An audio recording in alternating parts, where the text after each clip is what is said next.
Topic है वो है सेल्फ मोटिवेशन।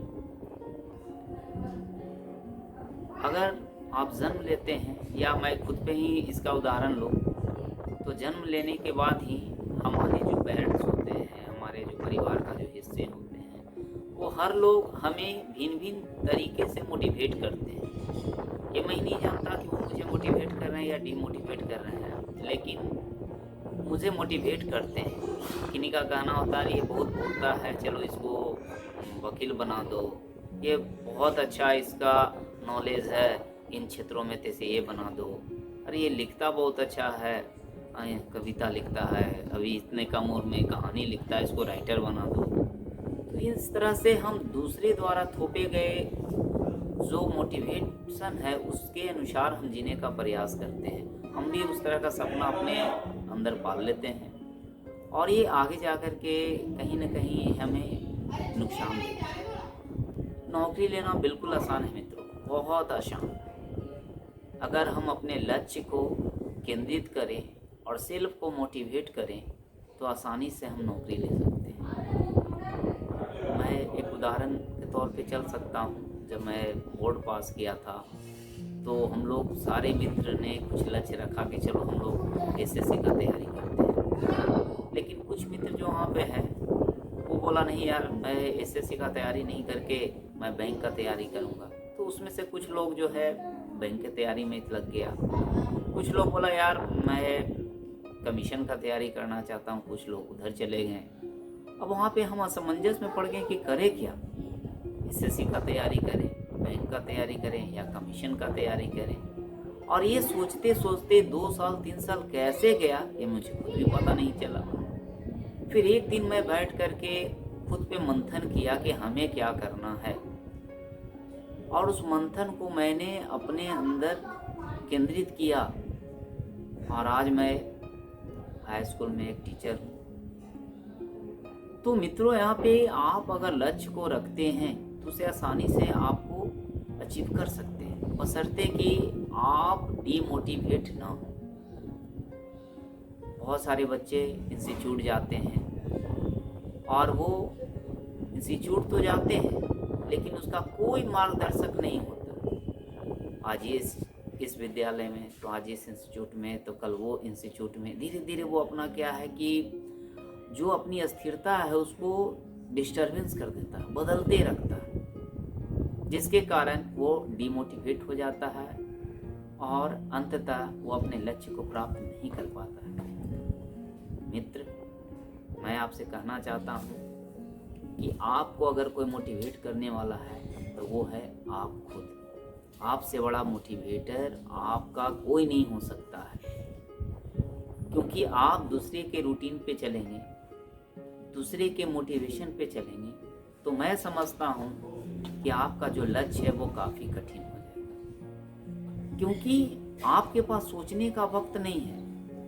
हर साल, केवल अगर हम बिहार की बात करें तो बिहार से 15 लाख बच्चे जो हैं बोर्ड का एग्ज़ाम देते हैं। वो बोर्ड के एग्ज़ाम के बाद डायरेक्ट वो कंपटीशन में आते हैं, चाहे उसे कंपटीशन का ज्ञान हो या ना हो, लेकिन वो 15 लाख अपना संख्या बढ़ा देते हैं।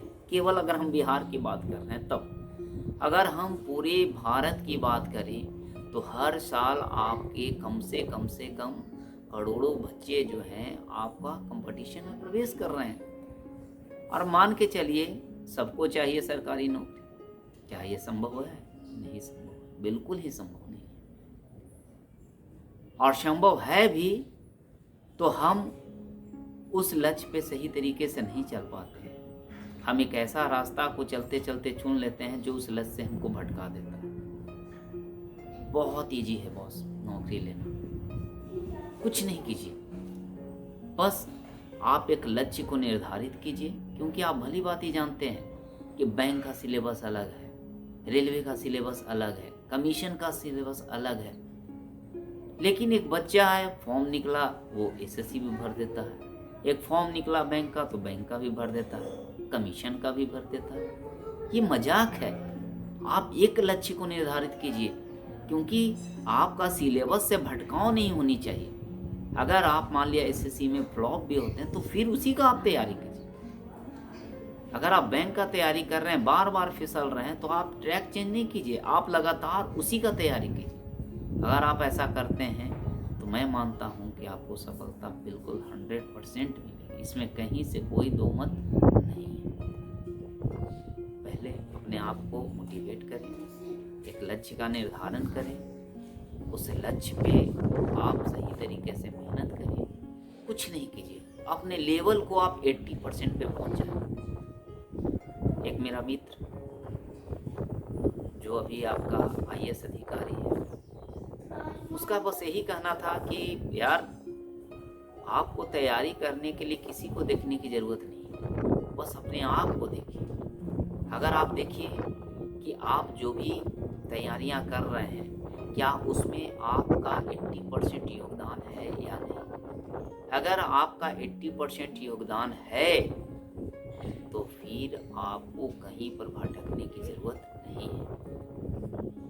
नौकरी के पास आप नहीं जाएंगे, जब आपका वो लेवल बन जाएगा तो नौकरियां आपके पास है।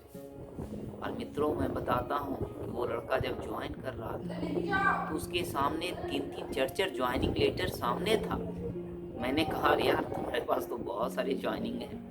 बोला यार यही होता है कि शुरुआती में हम बहुत ज़्यादा भटकते हैं, लेकिन अगर हम लक्ष्य का निर्धारण कर लेते हैं तो नौकरियां हमारे पीछे दौड़ती हैं, हम उसके पीछे नहीं दौड़ते।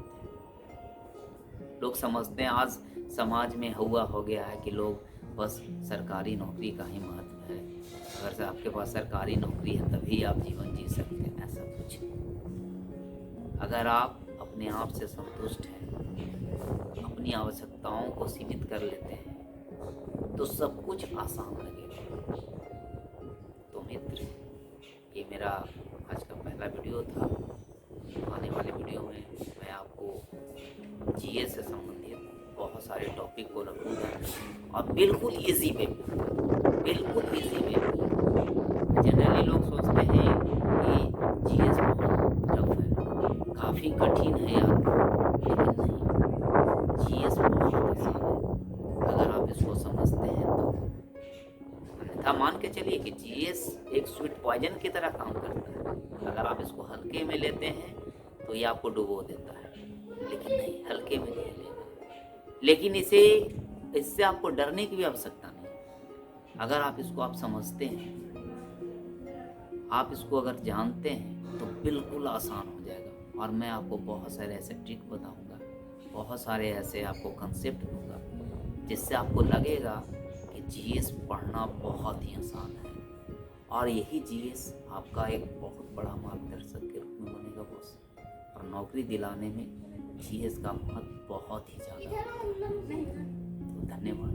मैं फिर से आपको एक नया वीडियो डालूंगा GS का, है ना।